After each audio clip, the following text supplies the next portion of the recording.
ஒரு வைராக்கியத்தை நம்மளிடத்திலே வளர்க்க செய்யும். நாம் இனிமேல் நல்லவர்களாக வாழ வேண்டும் என்ற வைராக்கியம் நமக்குள்ளே ஏற்படும். பக்தி இருந்தால்தான் அது ஏற்படும். பக்தி இல்லாதவர்களுக்கு எல்லாம் பாழனை சொல்லி நிற்பார்கள். பக்தி இருந்தால்தான் எல்லா காரியமும் வரும். பக்தி இல்லாதவர்கள் இதெல்லாம் பால், இதெல்லாம் வேஸ்ட், இதெல்லாம் சும்மா ஏதோ ஒண்ணு சொல்றாங்க அப்படின்னு சொல்லிட்டு அவங்க பாட்டு போயிடுவாங்க.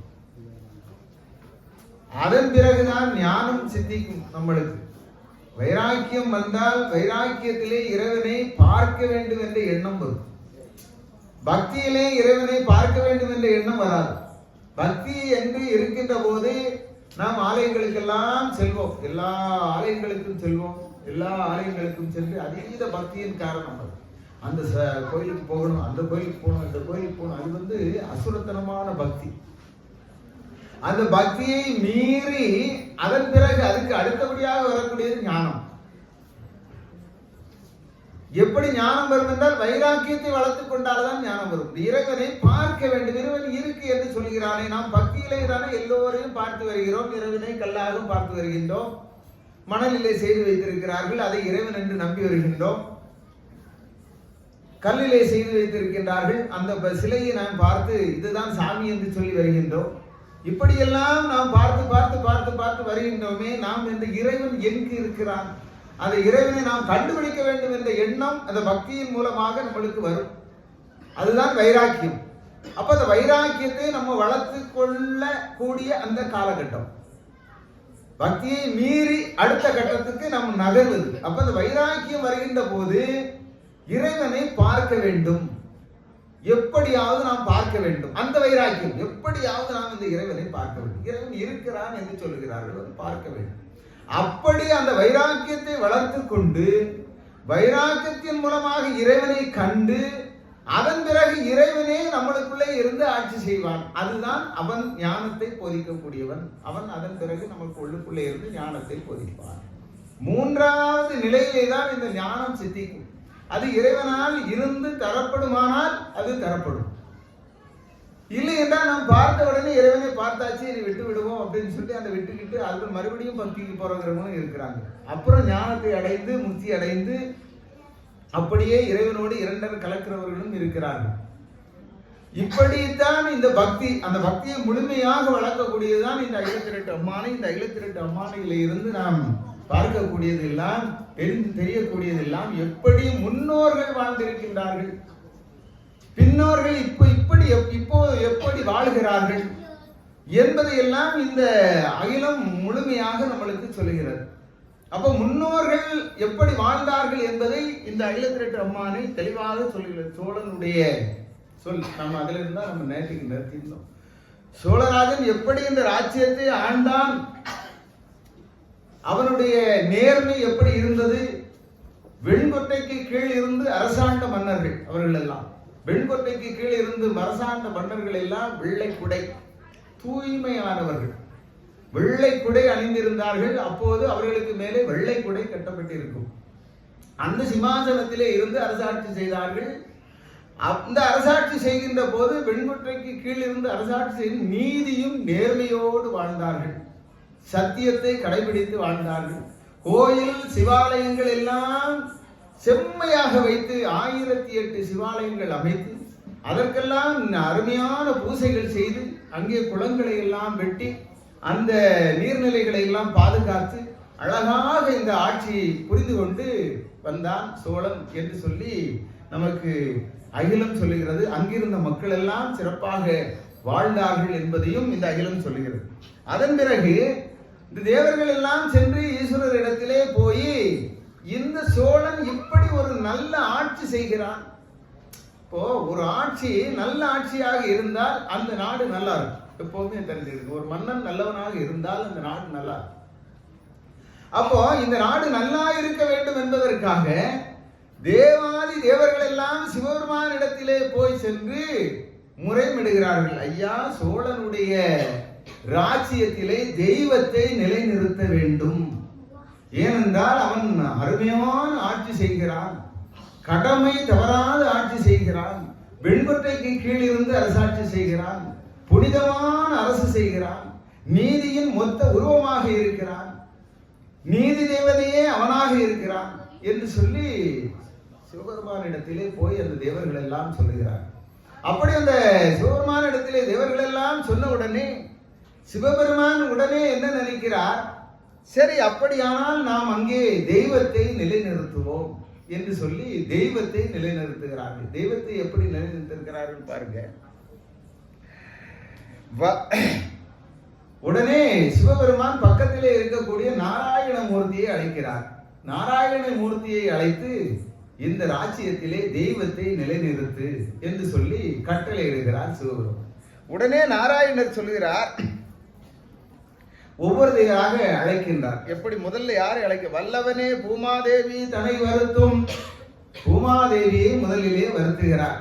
பூமாதேவினா பூமகள், பூமிக்கு சொந்தக்காரி. அந்த தாயாரை முதலிலே கூப்பிடுகிறார் நாராயணர். வருணன் தன அழையினி மாதம் மும்மாறி பெய்ய. பூமாதேவியை அழைத்து நீ இந்த மக்களை பத்திரமாக பாதுகாத்துக் கொள். ஏன்னா பூமாதேவி தான் ரொம்ப முக்கியம். தாங்கி பொறுக்கக்கூடியவள் பூமாதேவி தான். என்னென்ன அநியாயம் நம்ம செய்தாலும் அதை தாங்கிக்கிட்டு அவ இருக்கிறார், பேசாம இருக்கிறார். பூமாதேவி தான் முதலிலே வேணும். ஏன்னா அந்த பூமி இருந்தால்தான் விளையும், விளைந்தால்தான் நாம் சாப்பிட முடியும். அவள்தான் தாய், பூமி தாய். பூமி தாய் இல்லை என்று சொன்னால் செழிப்பு இல்லை நாட்டிலே. பூமாதேவி தான் முதலிலே நம்மளுக்கு தெய்வம்.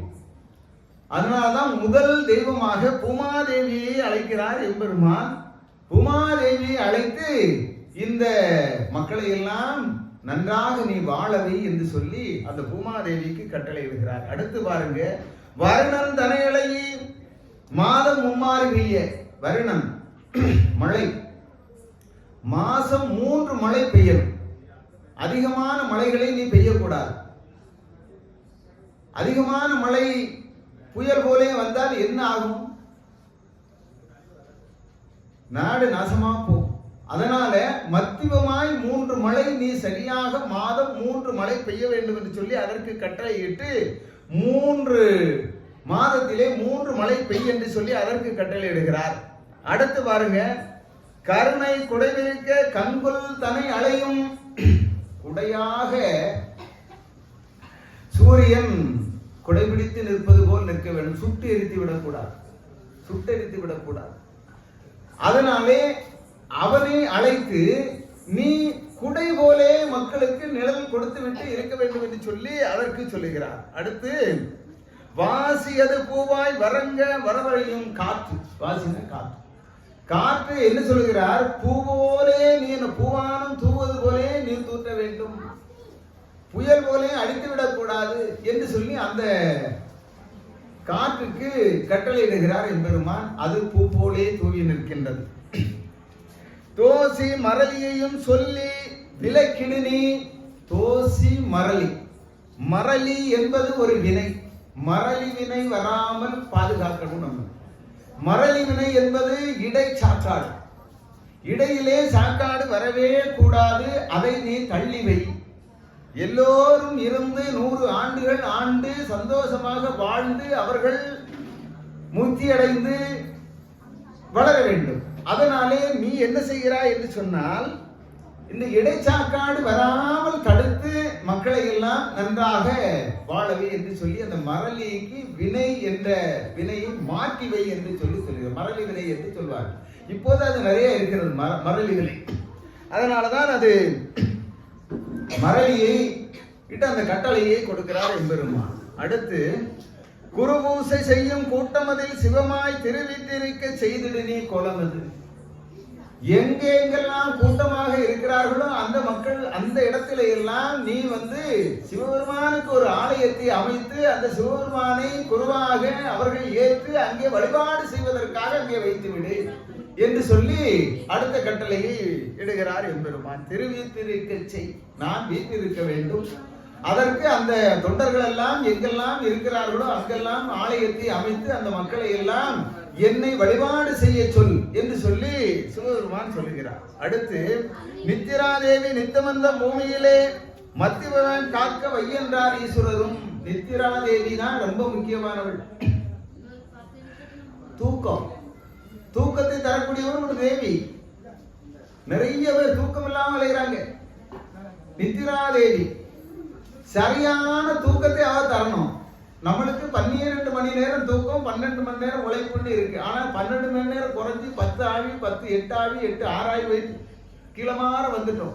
அதனாலதான் இப்ப என்னன்னா நாளுக்கு நாள் என்ன பண்ணது, ஆயுள் குறைஞ்சிக்கிட்டே வர்றதுக்கு காரணமே நல்ல தூக்கம் இல்லாத காரணம் தான். அப்போ அந்த தூக்கத்துக்கிட்ட என்ன சொல்றாரு, அம்மா நீ மக்களை நிறைய தூங்கவும் வைத்து விடக்கூடாது. அப்ப கும்பகர்ணம் மாதிரி தூங்கிடுவான் இல்லையா, கும்பகர்ணம் மாதிரி தூங்கிடக்கூடாது. அப்ப மத்தியமாய் அவர்கள் தூங்க வேண்டும். அதனாலே அவர்களே மத்தியமாக சந்தோஷமாக அந்த 12 மணி நேரம் தூங்கவை என்று சொல்லி பத்திரமாக சொல்லுகிறார். அடுத்து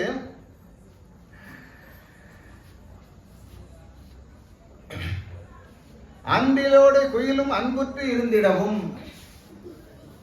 குயில், அணில் இவைகள் எல்லாம் அன்பாக சந்தோஷமாக ஒருத்தருக்கு ஒருத்தர் குழாவி இருக்கணும். இங்க பாத்தீங்கன்னா சில நேரம் பாத்தீங்கன்னா இந்த அணில் இப்படி வரும், இந்த சின்ன இந்த குருவி இருக்கு பாருங்க, 2 பேரும் அப்படி விளையாடிக்கிடுவாங்க, அன்பாக விளையாடிக்கிடுவாங்க. பாத்தீங்கன்னா சில நேரம் பாத்தீங்கன்னா நீங்க தெரியும்.